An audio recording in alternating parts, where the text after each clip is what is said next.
Hey, what's up? Ako po si BT at nandito ngayon tayo sa BT Reaction and welcome to my channel, Tunay na Kritiko. Can you feel it? Can you feel it? Sure like that. At meron tayong panonooring video ngayon. Ito po ay pinamagatang kakapasok lang, OMG, grabe ang hatol ng Senado, walang nagawa ang Kongreso, tamba? Tinuluyan na? So wag na natin pagtagalin at sabay-sabay na nating panoorin ang laman ng video na hatid sa atin ni Banat Tabay TV at bibigyan natin ng reaksyon ng balitang ito. Pasok! Akalain nyo yun? Yun, akalain nyo? Dadalhin sa Senado. Sa Supreme Court pala. Ng Senado. Ang kaso laban kay People's Initiative. And in effect, mga kutsero, sinasabi lang nila Comelec. Pero kasi ang lagi nilang sinasabi, ang may hawak daw talaga ng what do you call this? Ng People's Initiative ay si Martin Romualdez. Yan. Paray. Okay, ito kasi yung sinabi. Ito yung sinabi ng mga, isa sa mga senador na alam niyo na, anti-Marcos pero ewan ko. Ayan, Senate taking People's Initiative issue to the Supreme Court. Yan ang balita. Hindi ko Pimentel na nag-ano yan. Ang sabi, the People's Initiative to amend the Constitution might be challenged by the Senate before the Supreme Court, sabi ni Minority Leader Aquilino Pimentel. Alam naman natin to si Coco Pimentel to eh. Anti-charter change naman talaga to. Pero ngayon, yung pagka-anti-charter change niya, directed towards the Comelec at sa House of Representatives. Panoorin pa natin yung balita. Game. Harleen, ano ang dahilan bakit gustong idulog ng Senado sa Korte Suprema ang issue tungkol dito sa People's Initiative? Monica, ito ay para may mamagitan na sa issue sa gitna ng kontrobersiya sa patuloy ng pagsulong dito sa People's Initiative na layong amendahan ng saligang batas. Bibilang na sila, oh. Inaaral na ng Senado ang paghahain ng kaso sa Korte Suprema laban sa hakbang ng Commission on Elections of Comelec na pagtanggap at pagbilang sa mga pirma para sa People's Initiative. Ayon kay Senate Minority Leader Aquilino Coco Pimentel, walang batas na basehan ng Comelec para tanggapin at bilangin ang mga landa. Hindi rin umano pwedeng gamitin ng Comelec ang Republic Act 6735 o ang Initiative and Referendum Act. Anong law ang nagsasabi na jurisprudence dyan, ito? Resolution ninyo. Bakit ba kami nag-issue ng resolution pursuant to Law 6735 na invalidated by the Supreme Court to support a people's initiative? The Comelec election officers can read the mind of the people bringing the paper. Kasi una sa lahat, tanungin mo sila, sino ba, sir, ang nagbigay sa inyo ng papeles? Ang sagot nila, hindi namin kilala. So hindi na namin kinausap yun, pero alam namin anong gagawin. Bakit alam anong gagawin? Batay rin sa mga natatanggapin ng ulat, si House Speaker Martin Romualdez umano ang lumalabas na nasa likod ng pagsulong sa People's Initiative. Kaya panawagan niya kay Pangulong Ferdinand Marcos Jr. kausapin na ang kanyang pinsan. Ang feedback na makukuha namin very uniform and very consistent. Sino ang kumikilos na supervisor sa baba? Congressman, member of the House of Representatives. Sila nag-monitor. It may be a small group of people or it could only also be just one person. And who is that leader of that house? He goes by the title Speaker of the House of Representatives. My good friend, my classmate, Speaker Martin Romualdez. Ayun, oh! Parang ni-reveal na ni Senator Coco Pimentel, no? Kaya lang, sino ba talaga ang magsusulong noon, di ba? Walang iba kundi siyempre, yun ang inatutukoy niya. Sino pa ba? Parang si Speaker nga daw ang may access na magsulong noon. Siyempre, imposible naman kasi talaga na naisip natin na yung mga congressman, hindi naman sila magagaganyang magsusulong hanggat hindi nakakarating yung pagsang-ayon ng pinakamataas sa kanila. Ayun yung Speaker. President, 4.5 years na ba ang term niya? 4.5 years. Gusto ko naman namin kayong mag-succeed. Ang ganda na, may formula na for his success. Guguloyin mo ba? For what? For a procedural amendment to the Constitution na ikiklaim ninyo galing sa taong bayan? Stop this foolishness. May na ang Legislative Executive Development Advisory Council o REDAC pero hindi na ito natuloy. Dito pinag-uusapan ng mga mambabatas kasama ang Pangulo at iba pang opisyal mula sa Executive Department ang mga prioridad na panukalang batas ng administrasyon. Ayon kay Senator Amy Marcos, magkahiwalay na pinulong ng Pangulo ang mga senador at kongresista. Ayon naman kay Senate Majority Leader Joel Villanueva, nagkaroon na lamang sila ng executive session kasama si Pangulong Marcos Jr. Kaya hindi na maaaring isa publiko ang mga napag-usapan sa pulpit. Monica, isasagawa na nga sa susunod na linggo o sa January 30 yung investigasyon kaugnay doon sa napabalita nga na umano'y bayaran kapalit nitong pirma para sa People's Initiative. At pangungunahan niyan, Monica, ni Senator Amy Marcos bilang chairperson ng Yan na. Senate Committee on Electoral Reforms Siya naman sa and talaga. People's Participation. At yun munang update mula rito sa Senado. Yun, mag-iimbestiga na. Patay. So, yun nga. So, ngayon, alam niyo kung may proof eh.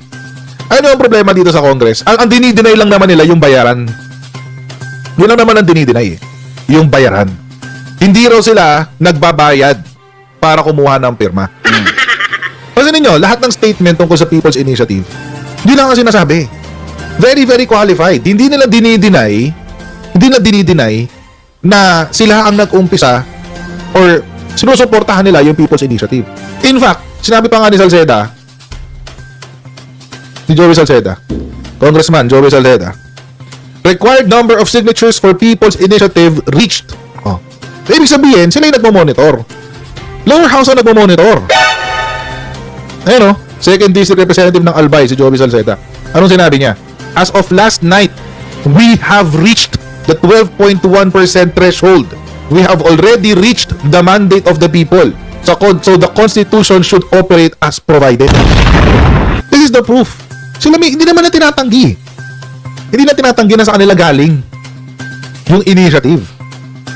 Or does that make the People's Initiative indeed the People's Initiative? No, it's not. Anong i-argumento dyan? We are the representative of the people. Dahil, bolahan yun. Binobola lang kayo pag may nagsalita ng ganun. Inuuto lang kayo pag may nagsalita ng ganun. We are the representative of the people? What the heck? Ito pa isa. Si Ako Bicol naman to, party list. Ba't galing, parehong galing Bicol? Ba't parehong Region 5 nang galing tong mga, to? Sabi nga, proponent ha? Proponent. Ibig sabihin, pag proponent, nag-umpisa. Yan ang ibig sabihin ng proponent ha? Nag-umpisa. Proponent. Not worried over legal question versus People's Initiative. Okay. Ang sabi niya, that's part of the democratic process. While we are religiously following the right procedure, for these People's Initiative, talagang we expect na merong mga hadlang. Pati yung mga kongresista, sila mismo nagsasabi. Sa amin galing yan. Sa amin galing yan. Kami yan eh. Nakuha na nga namin. So, yun. So, galing talaga to ng Congress. Obvious naman. Kung papainggan nyo lang yung language, yan na yun. So, inaamin nila na talagang galing sa kanila yan. Yan, People's Initiative. Di ba? Ganyan. Ang problema dito is, ang tinatanggi nga nila, sabi nga, is yung bayaran na nangyayari. Kasi talagang kung meron talagang bayaran na nangyayari dyan, is talagang pilit nilang gusto i-push yung bagay na yan. Siyempre, kapag may bayad na ganyan, is meron kang hidden agenda na gustong mangyari.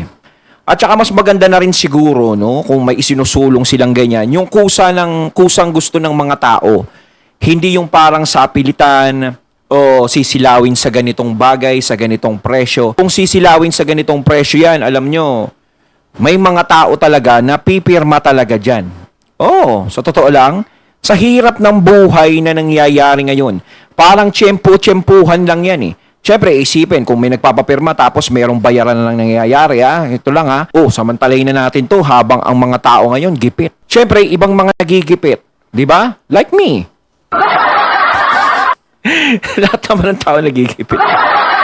Is, matitrigger ka na maimpluwensyahan o pumirma doon sa gustong papirmahan sa'yo.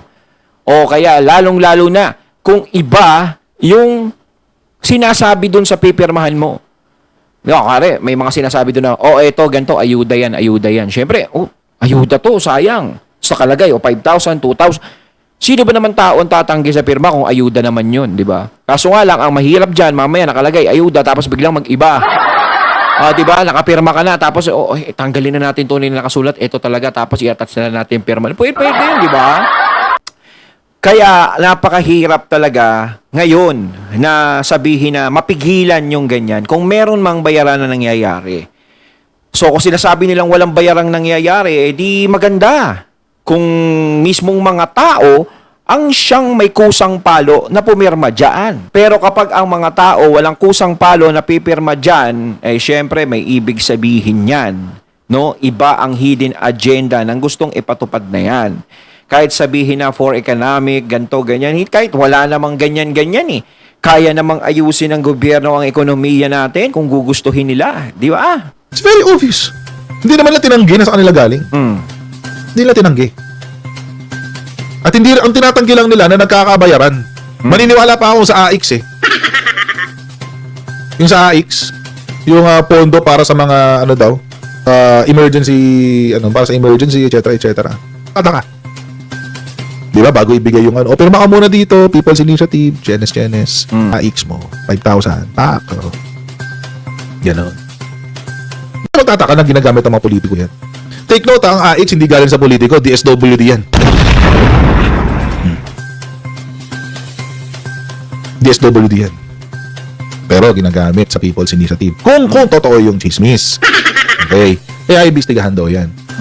Meron pang mas meron pang Dapat mas talaga yan, malaman yan, maimbestigahan talaga yan. Kasi sa ngayon is chismis pa nga yan. Pero kung may mga nagpapatunay, dapat talaga is mapatunayan talaga na merong nangyayaring ganun. Dahil kung merong nangyayaring ganun, is malawak ang kasuhan yan. Di ba? Sapilitan yan eh. Para ka nanonurture ng ganyan, no? Parang may nahuli ka, tapos gusto mong paaminin sa kanya yung kasalanan na hindi naman niya ginawa. Tapos ganun, pupuwersahin mo siya. Para pupuwersahin ka pumirma. mas maaanghang na salita na binitawan itong si Reforma. Ayan. Kaya naman natin yan kung sino yung si Reforma na yan. Ay, orin ngayon natin itong balita na. PI kasi ang tawag nila dyan, di ba? Sa akin, PI yan, Tambaluslos Initiative. Yan yung tirada ni dating House Speaker at Mayor Davao del Norte Representative Pantaleon Alvarez ay Komplikado sinasabi din ng to eh. People's Initiative para sa charter change. Sabi pa ni Alvarez, ang may pakanayan ang mismong leader ng Kamara. Isa lang Tambaluslos sa buong Pilipinas, itong si Hindi, dalawa sila. Martin Romualdez. Kasama mo yung isa. Kanyang initiative lang yan. Dahil alam nyo, ang pera na ginagamit dyan, AX, unlimited, nang gagaling sa Tingog Party List. Ha? Siya ang may Hoy, wait Sorry. Hindi karga ng party list at kahit anong legislator ang AX. Sorry. That's an outright lie, mga kotsero. Promise. DSWD ang AX. DSWD yan. Sorry. Medyo may mali kang sinabi doon, Congressman Alvarez. Sorry. yan. Pero bakit tambalos-los ang ginamit na salita ni Congressman Alvarez? Sagot niya, It's a mythical creature na hindi pwedeng mapagkatiwalaan dahil walang word of honor. Eksakto yung description na binigay sa kanya ni VP Sara. matatandang noong Pero nakaraang tanggal ka ni Sara? taon, binanggit ni na Vice President Sara Duterte at Senator Amy Marcos ang katagang tambalos-los pero hindi pinangalanan kung sino ang pinatutunguhan nila nito. Wala pang sagot si Romualdez sa mga tirada ni Alvarez pero ilang ulit na rin niyang iginiit na wala siyang kinalaman sa gumugulong na People's Initiative. Yan din ang Ito. diniin ng isa sa mga nagtutulak ng People's Initiative na si dating ako Bicol Party List Representative Parang ito yung walang kriminal na aamin ng sarili niyang kasalanan. I am innocent! Parang ganun yan. Alfredo Ito. Garbian Jr. Wala naman na direct involvement sa speaker. As you will recall that Yes, kung walang siya lang ay hinahayaan niya lang itong proseso na dumaloy and let the natural course of it takes its course. So Ha? So, practically, kinumpirma din ni Garbin na meron ng involvement si Martin Romualdez. Ayun, natating natunghayan ng video na nagmula kay Banat Tabay TV. At syempre, natunghayan natin ang boses na yun parang si Coach Jared Joe, no? So, kayo mga katunay, ayan sino ba talaga ang tunay na mastermind? Alam ko, ramdamin nyo na yun eh. Comment na po kayo sa comment box. So once again, I'm BT and I'm out. Peace.